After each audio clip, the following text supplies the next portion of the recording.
श्री स्वामी समर्थ. जय जय स्वामी समर्थ.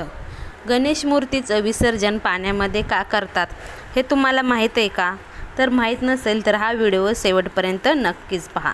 प्रथम पूजेचा मान गणपती बाप्पाचा असतो. देवाला ही कुठलीही शुभ कार्याची सुरुवात करताना प्रथम पूजा ही गणेशाचीच करावी लागते. बल, बुद्धी आणि विद्या या तिन्ही शक्ती गणपती बाप्पाकडे आहेत. वर्षातून एकदा गणपती बाप्पा पृथ्वीवर येतात आणि आपल्या भक्तांचे दुःख दूर करण्यासाठी आणि आपल्याला सुख प्रदान करण्यासाठी गणपती बाप्पा आपल्या घरी येतात. अनेक भक्त गणपती बाप्पाची मूर्ती घरी आणून प्राणप्रतिष्ठा करतात. कोणी 1.5 दिवस, कोणी 5, कोणी 7 तर कोणी 10 दिवस गणपती बाप्पा आपल्या घरी बसवतात आणि विधिवत पूजा करतात. गणपती बाप्पाची प्राणप्रतिष्ठा करतात आणि गणपती बाप्पाचं अनंत चतुर्थीला विसर्जनही करतात. तर आता हा प्रश्न पडतो की गणपती बाप्पाचं विसर्जन पाण्यामध्येच का करतात?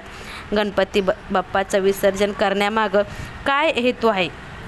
तर गणपती बाप्पाचं विसर्जन करताना प्रत्येक भक्ताच्या डोळ्यामध्ये पाणी येतो. तर प्रत्येक मुलांच्या मनात हा प्रश्न पडतो की गणपती बाप्पाचं एवढी छान अशी सुंदर मूर्ती आपण गणपती बाप्पाची पाण्यात का बरं विसर्जन करतो? तर त्यामागं काय उत्तर असेल तर ते उत्तर आपण ह्या व्हिडिओमध्ये आज पाहून घेणार आहोत. तर व्हिडिओ स्किप न करता शेवटपर्यंत नक्कीच पहा. तर एकदा काय झालं, व्यासांनी महाभारत लिहिण्याचं ठरवलं. परंतु महाभारत एवढं मोठं महाकाव्य होतं की ती कोणीही साधा व्यक्ती लिहू शकत नव्हते. म्हणून त्यांनी व्यासांच्या मनात असा प्रश्न आला की महाकाव्य हे कोणीही साधारण व्यक्ती लिहू शकत नव्हते. म्हणून त्यांनी बुद्धीची देवता म्हटले जाणारे गणपती बाप्पाकडे विचारपूस केली. तेव्हा त्यांनी महाभारत लिहिण्यास होकार दिला. परंतु महाभारत लिहिण्यासाठी त्यांनी एक अट घातली. अट अशी होती की मी महाभारत लिहीन, परंतु तुम्ही जर थांबला तर मी तिथं ते महाभारत त्याच ठिकाणी लिहायचं सोडून देईल. म्हणजे तुम्ही थांबला की मी महाभारत लिहायचं सोडून देईल, असं गणपती बाप्पाने अट घातली होती. तर व्यासांनी पण अशी अट घातली की मी महाभारत सांगन, परंतु तुम्ही सांगताना मी जे सांगेल तेच लिहायचं, बाकी तुमच्या मनाचं काही लिहायचं नाही. मग ह्या अटी दोघांनी मान्य केल्या आणि महाभारत लिहिण्यास सुरुवात केली. महाभारत लिहायचा दिवस होता गणेश चतुर्थी. त्या दिवशी महाभारत लिहायला सुरुवात झाली आणि महाभारत लिहून झालं गणेश अनंत चतुर्थीला. तर हे 10 दिवस महाभारत हे लिहिण्यात आलं. 10 दिवस कुठलीही रात्र नाही, कुठलाही क्षण नाही, म्हणजे न थांबता हे 10 दिवस कंटिन्यू महाभारत लिहून झालं. तर महाभारत हे 10 दिवस लिहिल्यामुळं गणपती बाप्पाच्या शरीराचं तापमान वाढलं आणि त्यांचं शरीर हे मातीसारखं टणक बनलं. व्यासांना गणपती बाप्पाची काळजी लागली आणि व्यासांनी गणपती बाप्पाच्या काळजीपोटी गणपती बाप्पाला शेजारील कुंडात म्हणजे पाण्यात बुडवलं आणि पाण्यात बुडवल्यानंतर त्यांना अलगद वरी काढलं. मग त्यांच्या शरीराचं तापमान हे नॉर्मल झालं. तेव्हापासून असं म्हणतात की गणपती बाप्पाच्या पार्थिव मूर्तीचं आपण विसर्जन करतो.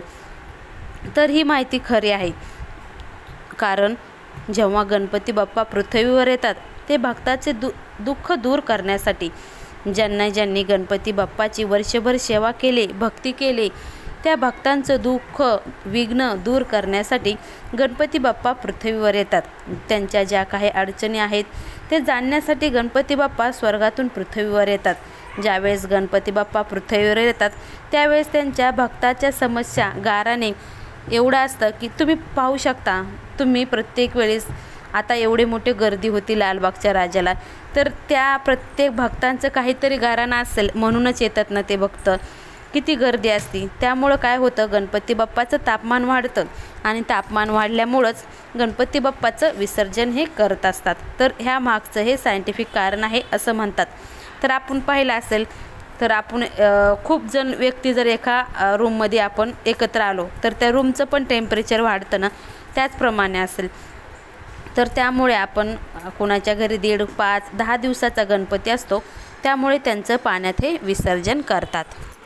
गणपती बाप्पाची जागा ही पृथ्वीवर नाही तर स्वर्गात देवलोकात आहे. त्यामुळं आपण असं म्हणतो की गणपती बाप्पा निघाले गावी सर्वांना सुखी ठेवून आणि आपलं सर्वांचं दुःख घेऊन ते निघून जातात. म्हणून गणपती बाप्पा मोरया, मंगलमूर्ती मोरया. तर सर्वांनी आपलं आपलं दुःख विघ्न दूर करावे अशी गणपती बाप्पाकडे प्रार्थना करा. आणि गणपती बाप्पा, तुम्ही जरी प्रार्थना नाही केली तर गणपतीला तुमच्या मनातील सर्वच माहिती आहे ना, त्यामुळे तुम्ही जास्त गाराणे न करता तुम्हाला खरंच ज्याची गरज आहे, तुम्हाला जे पाहिजे तेच मागा. श्री स्वामी समर्थ. श्री गुरुदेव दत्त.